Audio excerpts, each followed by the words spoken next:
Welcome to my channel hello शिक्षक।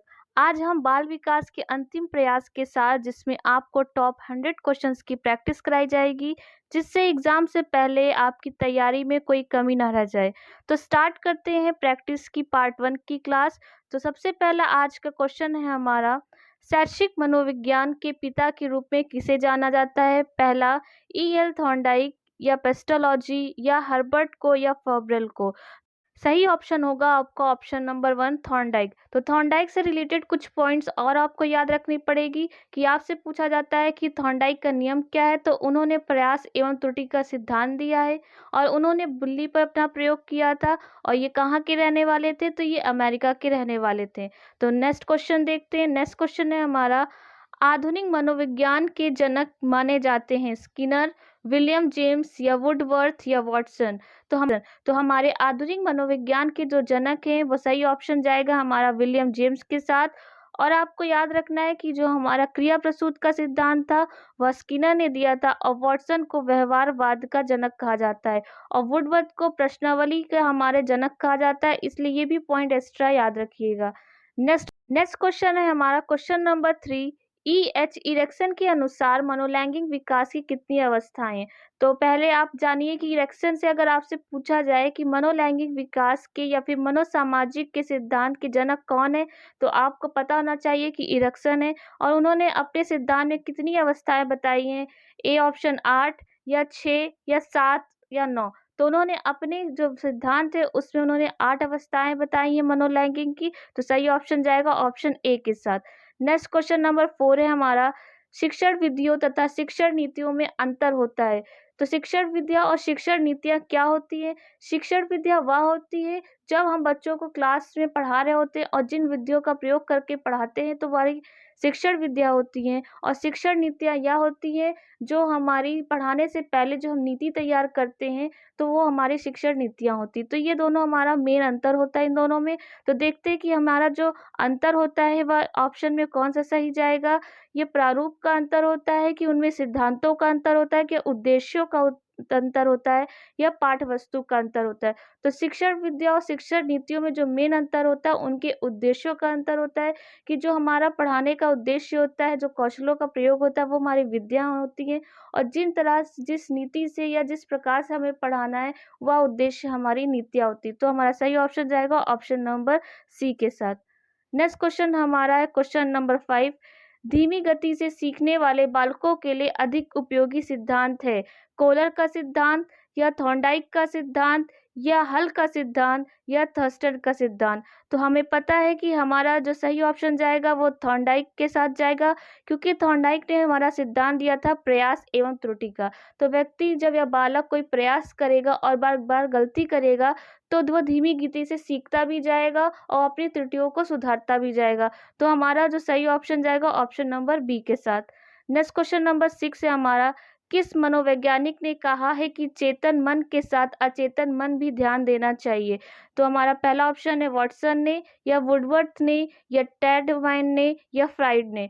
तो चेतन और चेतन मन के बारे में जो हमारा मनोविश्लेषण सिद्धांत दिया था वो हमारे फ्राइड ने दिया था। तो आपको पता होना चाहिए चेतन मन के साथ अचेतन मन पर भी ध्यान देना चाहिए, ये कहा था फ्राइड ने। तो सही ऑप्शन हो जाएगा option number D. Next question है हमारा क्वेश्चन नंबर 7, जेम्स ट्रेवर ने मनोविज्ञान को किस प्रकार का विज्ञान माना है? अशुद्ध विज्ञान की आंशिक विज्ञान या शुद्ध विज्ञान या व्यवहार का शुद्ध विज्ञान? तो जेम्स ट्रेवर ने मनोविज्ञान को शुद्ध विज्ञान माना है। तो सही ऑप्शन जाएगा ऑप्शन नंबर सी के साथ। नेक्स्ट क्वेश्चन है हमारा क्वेश्चन नंबर 8, बाल केंद्रित शिक्षा की अवधारणा मनोविज्ञान के किस संप्रदाय ने दी है? गेस्टाल्टवाद ने दी है या संरचनावाद ने दी है या मनोविश्लेषणवाद ने दी है या व्यवहारवाद ने दी? तो बाल केंद्रित शिक्षा की अवधारणा हमारे मनोविश्लेषणवाद यानी कि फ्राइड जी ने दी थी कि चेतन मन में अचेतन मन की व्याख्या होती है। तो हमारा सही ऑप्शन जाएगा ऑप्शन नंबर सी के साथ। अगर यहाँ पे संप्रदाय की जगह पूछा जाता कि कौन सा विज्ञान ने दी है तो हमारा सही ऑप्शन जाता शिक्षा मनोविज्ञान के साथ, और यहाँ पे पूछा था संप्रदाय के साथ, इसलिए हमारा सही ऑप्शन गया मनोविश्लेषणवाद के साथ। तो याद रखिएगा इन दोनों में अगर विज्ञान पूछेगा तो आपको आंसर टिक करना है शिक्षा मनोविज्ञान, और संप्रदाय पूछेगा तो आपका आंसर जाएगा मनोविश्लेषणवाद के साथ। तो नेक्स्ट क्वेश्चन देखते हैं क्वेश्चन नंबर 9, मनोविज्ञान आचरण एवं व्यवहार का यथार्थ विज्ञान है, कथन किसका है?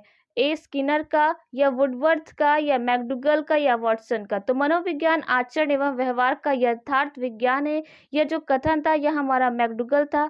अगर मैकडूगल से आपसे पूछा जाए कि इन्होंने कौन सा सिद्धांत दिया है, तो याद रखिएगा इन्होंने मूल प्रवृत्ति का सिद्धांत दिया है, जिन्होंने बताया है कि हमारे 14 मूल प्रवृत्ति हैं और 14 मूल प्रवृत्ति के 14 संवेग हैं। तो याद रखिएगा मैकडूगल से ये भी पूछ लिया जाता है।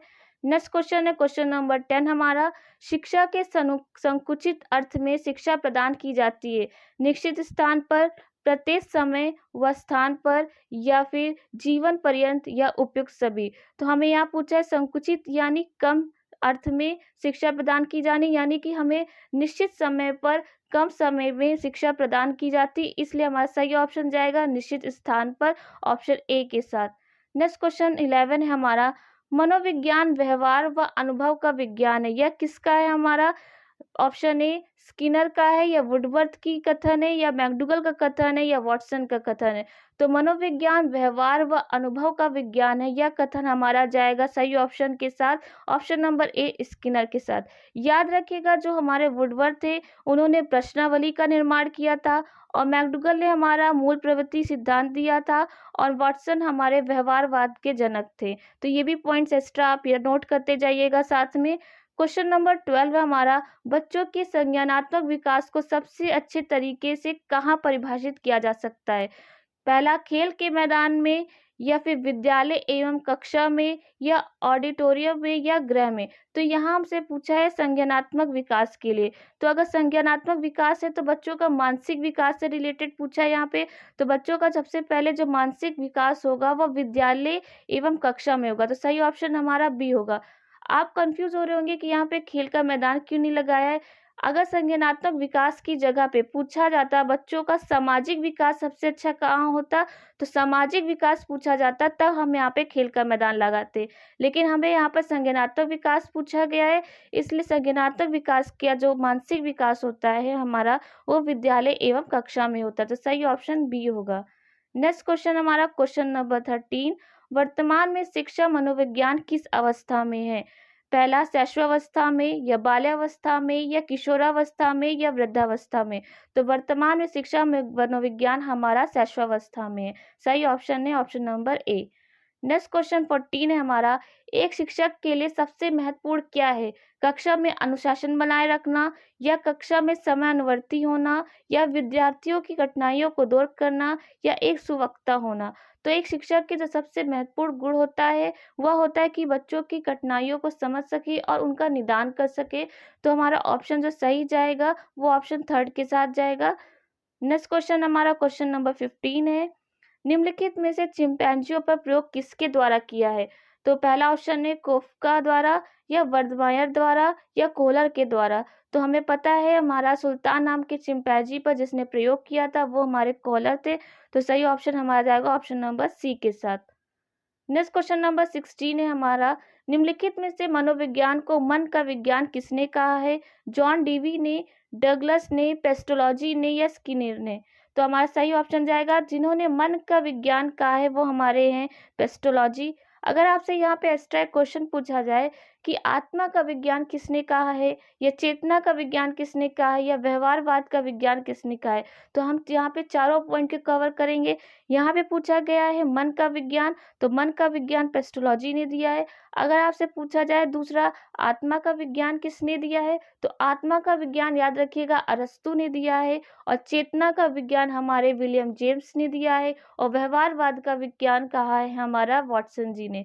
तो रिपीट करते, आत्मा विज्ञान अरस्तु ने, मन का विज्ञान हमारे पेस्टोलॉजी ने, और चेतना का विज्ञान विलियम जेम्स ने, और व्यवहारवाद का विज्ञान वॉटसन ने। तो ये था हमारा क्वेश्चन नंबर 16। नेक्स्ट क्वेश्चन देखेंगे 7, गेट्स के अनुसार अनुभव द्वारा व्यवहार में परिवर्तन ही डैश है। पहला, अभिप्रेरणा है, या समायोजन है, या सीखना है, या चिंतन है? तो अनुभव द्वारा व्यवहार में परिवर्तन ही हमारा सीखना कहलाता है, यानी कि अधिगम कहलाता है, तो सही ऑप्शन हमारा जाएगा ऑप्शन नंबर सी के साथ। नेक्स्ट क्वेश्चन नंबर 18 है हमारा, निम्नलिखित में से शिक्षा का केंद्र बिंदु है? शिक्षक है, विद्यालय है, बालक है या फिर उपयुक्त सभी है। तो हमारा जो शिक्षा का मेन केंद्र बिंदु होता है वो बाल केंद्रित होता है, इसलिए हमारा सही ऑप्शन जाएगा ऑप्शन नंबर सी के साथ। नेक्स्ट क्वेश्चन करेंगे क्वेश्चन नंबर 19। संवेग की उत्पत्ति डैश से होती है, पहली आदतों से या मूल प्रवृत्तियों से या शारीरिक विकास से या संप्रत्तियों के निर्माण से। तो हमें पता है संवेग की उत्पत्ति हमारे मैकडूगल के अनुसार मूल प्रवृत्तियों से द्वारा होता है, और मूल प्रवृत्तियों की संख्या कितनी होती है, वह होती है हमारी 14। अगर 14 मूल प्रवृत्तियां हैं तो हमारे संवेग भी 14 माने जाएंगे, इसलिए जो हमारी संवेग की उत्पत्ति का आंसर सही जाएगा वो मूल प्रवृत्तियों के साथ ऑप्शन नंबर बी के साथ। नेक्स्ट क्वेश्चन नंबर 20 है हमारा, स्किनर किस देश के मनोवैज्ञानिक थे? तो ये जापान के थे कि अमेरिका के थे या इंग्लैंड के थे या इटली के थे? तो स्किनर हमारे जिस कंट्री से रिलेट करते थे वो तो सही option option number B America की। नेक्स्ट क्वेश्चन हमारा क्वेश्चन नंबर 21। काम की प्रवृत्ति पर सबसे अधिक बल किस मनोवैज्ञानिक ने दिया है? स्किनर ने दिया है या हैग्रटी ने दिया है या सिगमंड फ्राइड ने दिया है या थर्स्टन ने दिया है?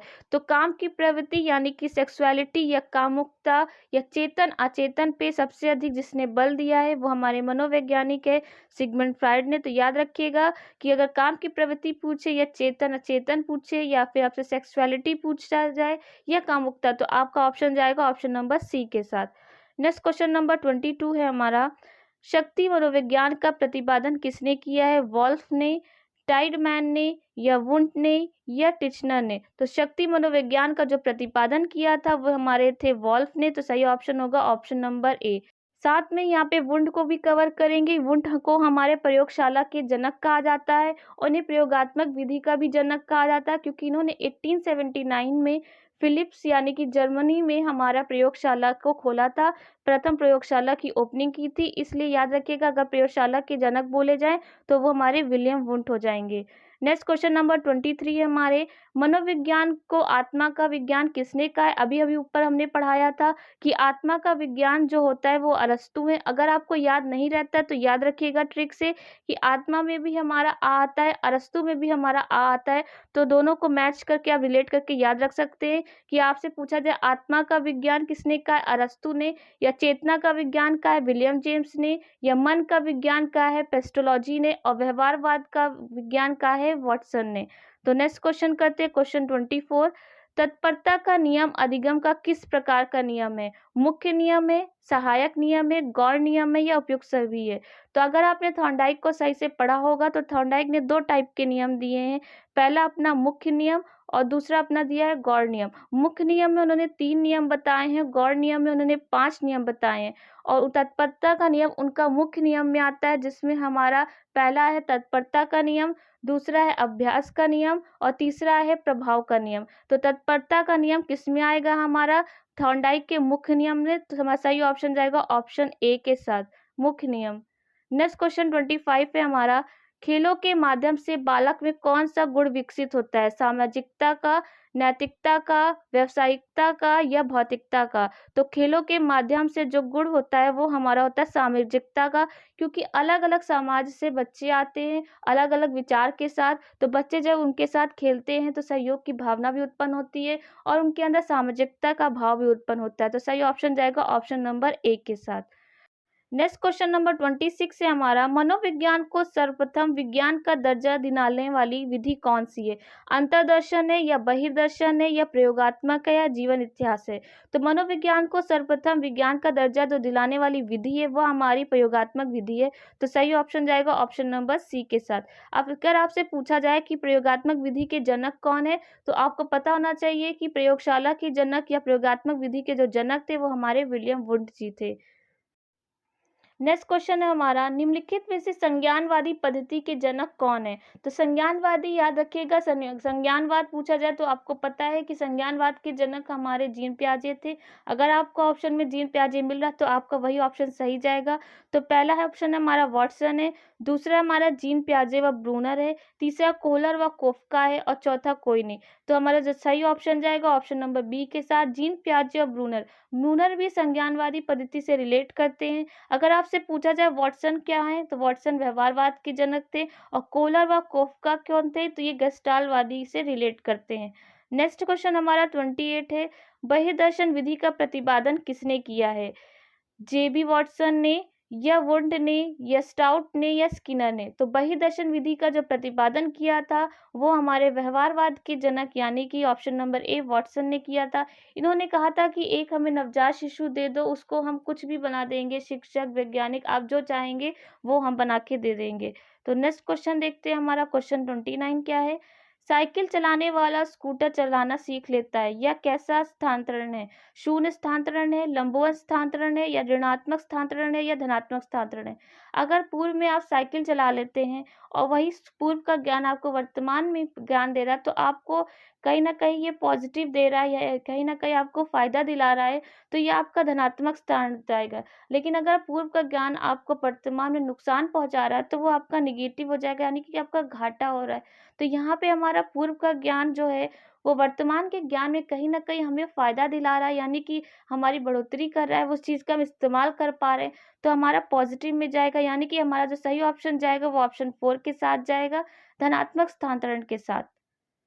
नेक्स्ट क्वेश्चन, क्वेश्चन नंबर 30 है, थॉर्नडाइक के अधिगम नियम से सर्वाधिक प्रधानता किसको है? तत्परता को है, अभ्यास को है, काम प्रवृत्ति को है, प्रभाव को? तो थॉर्नडाइक के जो अधिगम के नियम है, आपको पता होना चाहिए कौन कौन से मुख्य नियम। पहला है तत्परता का नियम, या अभ्यास का नियम, या प्रभाव का नियम। तो यहाँ पूछा सर्वाधिक प्रधानता किसकी है, तो उनके तीनों मुख्य नियम में से सबसे प्रधानता जो दी गई है वह अभ्यास का नियम है, ऑप्शन बी के साथ सही जाएगा। नेक्स्ट क्वेश्चन 31 है हमारा, सन 1879 में वुंड ने किस विधि को व्यवहारिक प्रयोग के रूप में प्रारंभ किया? ए जीवन वृत्त विधि को, या बी प्रयोगात्मक विधि को, या प्रश्नावली विधि को, या मनोविश्लेषणात्मक विधि को? तो आपको पता है कि हमारे जो वुंड थे 1879 में इन्होंने प्रयोगशाला का जनक माना जाता है और उन्होंने प्रयोगात्मक विधि का जनक कहा जाता है, ऊपर भी हमने बताया था। इसलिए जो हमारा वुंड का सही ऑप्शन जाएगा वो ऑप्शन बी के साथ जाएगा, प्रयोगात्मक विधि। नेक्स्ट क्वेश्चन 32 है हमारा, निम्नलिखित में से आदत होती है? संवेदनात्मक क्रिया, मूल संवेगात्मक क्रिया, या पूर्व अनुभवों की पुनरावृत्ति, या उपयुक्त सभी? तो हमारी जो आदत होती है, आदत आपको पता होनी चाहिए, आदत वैसी होती है, हैबिट में आती है कि जो चीज़ हम बार बार करते हैं वही हमारी आदत होती है। इसलिए हमारा जो सही ऑप्शन जाएगा वो पूर्व अनुभवों की पुनरावृत्ति, यानी कि चीज़ों को एक्सपीरियंस करके बार बार रिपीट करना ही हमारी हैबिट कहलाती। तो ऑप्शन सी हमारा यहाँ पे सही जाएगा। नेक्स्ट क्वेश्चन 33 है हमारा, टीएटी व्यक्तित्व परीक्षण की कौन सी प्रकार का विधि है? व्यक्तिनिष्ठ विधि है, या अप्रक्षेपी विधि है, या अर्ध प्रक्षेपी विधि, या प्रक्षेपी विधि है? तो टीएटी जो हमारा व्यक्तित्व परीक्षण की विधि है, जो व्यक्तित्व के मापने के लिए यूज किया जाता है, तो यह हमारा एक प्रकार का प्रक्षेपी विधि है। तो हमारा सही ऑप्शन हो जाएगा ऑप्शन नंबर 4। नेक्स्ट क्वेश्चन हमारा 34 है, शिक्षा मनोविज्ञान अध्ययन का क्षेत्र है आत्मा का धार्मिक परिस्थिति में, या मानव व्यवहार का शैक्षिक परिस्थितियों में, या चेतना का असीमित परिस्थितियों में, या मस्तिष्क का भौतिक परिस्थितियों में?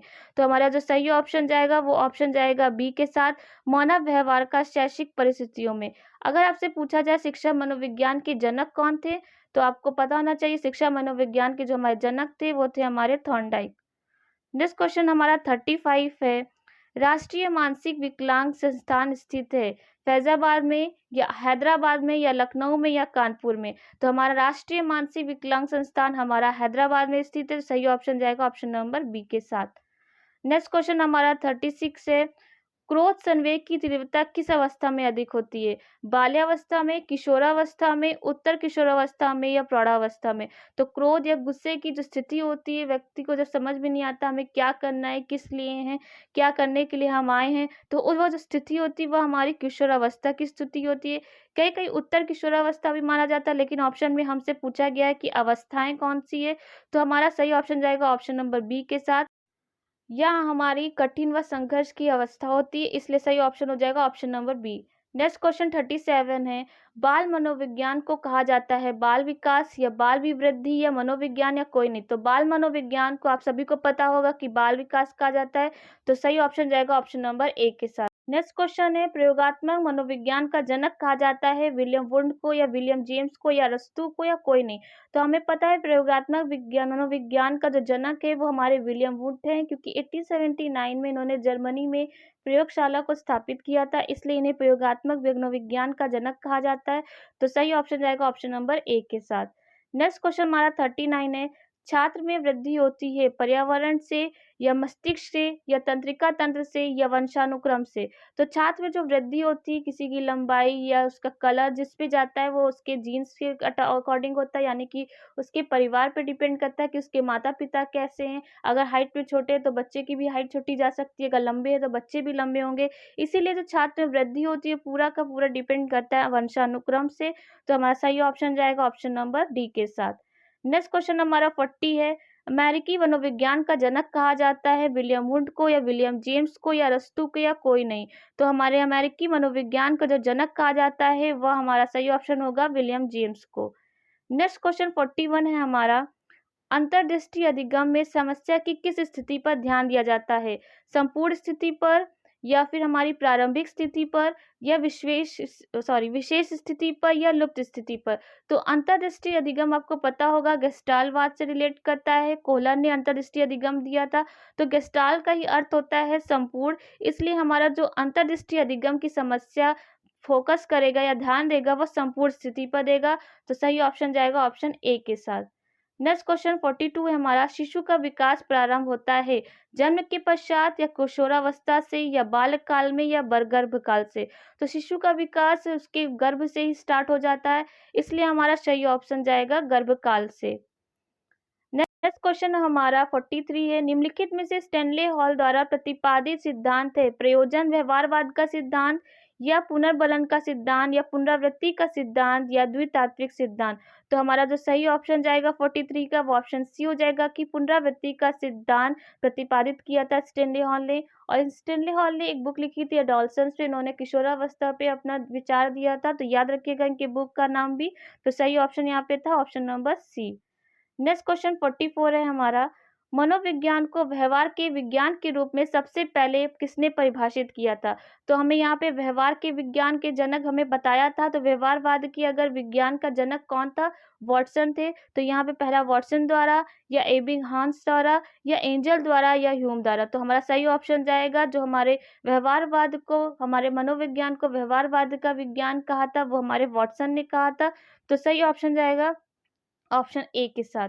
नेक्स्ट क्वेश्चन 45 है, जिस स्तर पर सामाजिक मान्यता प्राप्त करने के लिए संघर्ष उत्पन्न होता है वह बाल्यावस्था है या किशोरावस्था है या शैशवावस्था है या वृद्धावस्था है। तो सबसे जो अवस्था हमारी सबसे कठिन अवस्था होती है जिसमें हर चीज़ के लिए हमें संघर्ष करना होता है या कठिनाइयों का सामना करना होता है, तो हमारी वह अवस्था होती किशोरावस्था।